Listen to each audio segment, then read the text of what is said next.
जितनी मुश्किल डिबेट आने वाले दिनों में जीसीबी के ऊपर होने वाली है ना, शायद ही किसी को इसका आइडिया हो।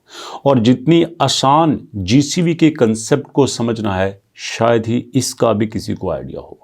क्योंकि कुछ लोगों ने जानबूझ के इस आसान से कंसेप्ट को मुश्किल बना दिया है, और कुछ लोगों ने इसी चीज़ को, जो कि बड़ी सिंपल थी, जो बड़ी आसानी से लागू की जा सकती थी, जो आसानी से लोगों को समझाई जा सकती थी, अब वही चीज़ जो है वो लोगों की नज़र में स्कैम की शक्ल भी इख्तियार कर सकती है।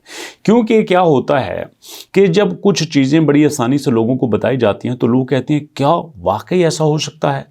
अब इस बात को समझिएगा, अगर कोई बंदा ये कहे कि मैं आराम से अपनी चेयर पे बैठा था, आराम से मैंने चेयर पे बैठे बैठे 5-10 मिनट बात की और मुझे 5 लाख रुपया मिल गया, कोई बंदा इस बात पे यकीन नहीं करेगा कि यार तुमने चेयर पे बैठ के 5-7 मिनट गप्पे मारी और उसके बाद तुम्हें 5 लाख रुपया मिल गया। How is it possible? लेकिन मैं आपको प्रूफ के साथ बताता हूँ कि ये कुछ भी नहीं है।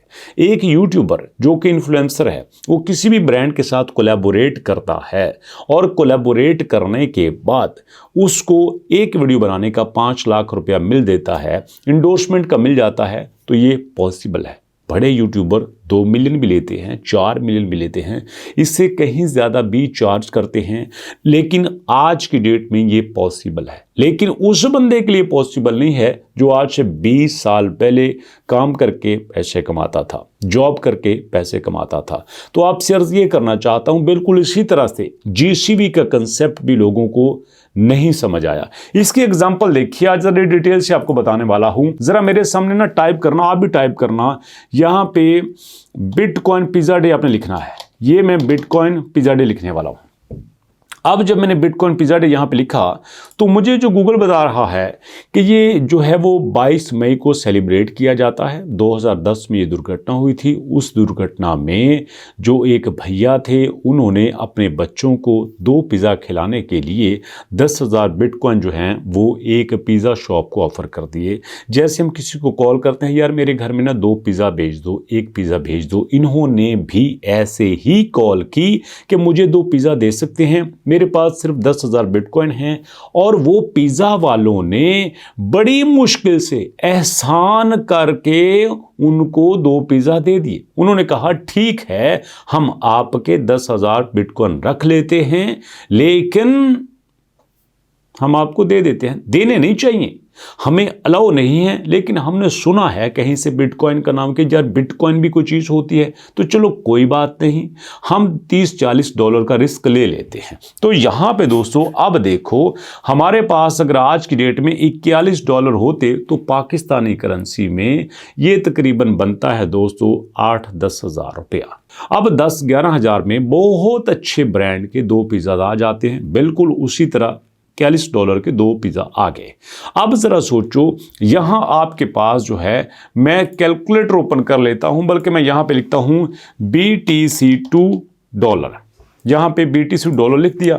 अब आपके सामने मैं ज़रा टाइप करने लगा हूँ 10,000 बिटकॉइन। ये देखिएगा, यहाँ पे हमने टाइप कर दिए 10,000 बिटकॉइन। तो ज़रा ज़ीरो गिनना, 3 ज़ीरो ये हो गए, और उसके बाद 3 ज़ीरो ये हो गए, और उसके बाद $667 मिलियन बनते हैं उन भैया के पास। अगर आज की डेट में उनके पास 10,000 बिटकॉइन होते तो वो $667 मिलियन के मालिक होते थे। अब मैं एक सवाल आपसे पूछना चाहता हूं, अगर कोई बंदा मुझे इसका जवाब दे दे तो मैं समझूंगा कि मेरी बड़ी प्रॉब्लम हल हो सकती है। उस दौर में किसने उस पिज़्ज़ा शॉप को ये बताया था कि तुमने इन 10,000 बिटकॉइन को $41 के बराबर रखना है? सवाल समझ आ गया? किसने कहा था कि तुमने बिटकॉइन को $41 के बराबर रखना था? इसका जवाब है किसी ने नहीं। अगर आप लॉजिकल भी देख लें तो मैं आपके सामने थोड़ी देर के लिए कैलकुलेटर ओपन कर लेता हूं। चलिए, मैंने कैलकुलेटर ओपन किया और मैं आपके जो इस वक्त $41 हैं, ये मेरे पास $41 हैं, और इन $41 को मैं तकसीम कर लेता हूं 10,000 पे। चलो जी, हो गया। अब देख लेना, आपके सामने 0.0041 वैल्यू आ जाएगी आपके बिटकॉइन की। तो ये वैल्यू उस वक्त कंसिडर की गई थी। तो क्या आप इस बात पे बिलीव करेंगे? आप लोग कहेंगे कि नहीं भैया, इसकी इतनी वैल्यू हो ही नहीं सकती। आपको ये भी यकीन नहीं करेगा कि यार बिटकॉइन की वैल्यू 0.004 हो सकती है। मैं ज़रा आपको प्रूफ के साथ बताता हूँ। ये बिटकॉइन के ऊपर आ गया। बिटकॉइन के ऊपर आके आपने ज़रा इसकी ऑल टाइम वैल्यू चेक कर लेनी है। हिस्ट्री में इसकी ऑल टाइम वैल्यू 0.06 है दोस्तों, 0.004 नहीं थी। अब खुद सोचें, 0.04 उसने अपनी मर्जी से सेट की थी, $41 उसने मर्जी से एक्सेप्ट किया था। अब आप इसके बारे में क्या कहेंगे? तो मैं आपसे अर्ज ये करना चाहता हूं कि जो हम जीसीबी वैल्यू 31415 रख रहे हैं वो किसी रूल के मुताबिक नहीं है। वो एक बंदे ने वैल्यू सेट की है तो कोई भी वैल्यू सेट की जा सकती है। आपके पाई की वैल्यू $5 मिलियन भी सेट की जा सकती है। अगर एक बंदा कहे कि मैं पाई को $5 मिलियन पे लेने को तैयार हूं तो भैया वो तैयार है। एक प्लॉट है, ये प्लॉट आपके सामने है, उसकी कीमत है 5 लाख रुपए मरला। दूसरा बंदा कहता है नहीं भैया मैं इसको 20 लाख रुपए मरला भी लेने को तैयार हूं, तो दोनों का एग्रीमेंट हो जाता है। तो उसमें कौन होता है उसको रोकने वाला? तो दुनिया में कोई किसी भी जगह पे ऐसा लीगल फार्मूला नहीं है जिसमें किसी प्राइस को किसी जगह पे एडजस्ट किया जा सके।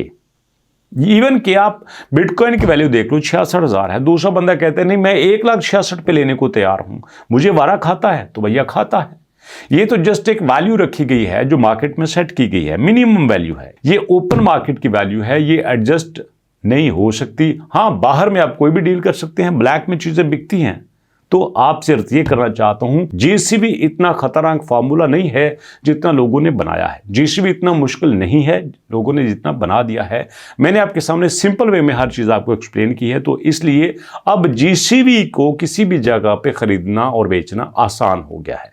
अब मुझे यकीन है कि जब आप जीसीबी के लिए किसी भी प्लेटफॉर्म पर जाएंगे तो आपको डिस्कस करने में कोई दिक्कत नहीं होगी। इवन के दुख मुझे इस बात का है कि ये जो आपके सामने एक वेबसाइट बनी थी आपके पाई मर्चेंट्स की, उसको क्यों ब्लॉक कर दिया गया है, क्यों उसको बंद कर दिया गया है, हालांकि वो बेचारे जीसीबी के लिए बहुत अच्छा काम कर रहे थे। आपके इसके बारे में क्या ख्याल है? फीडबैक दीजिएगा। मुलाकात करेंगे नेक्स्ट वीडियो में, तब तक के लिए अल्लाह की अमान।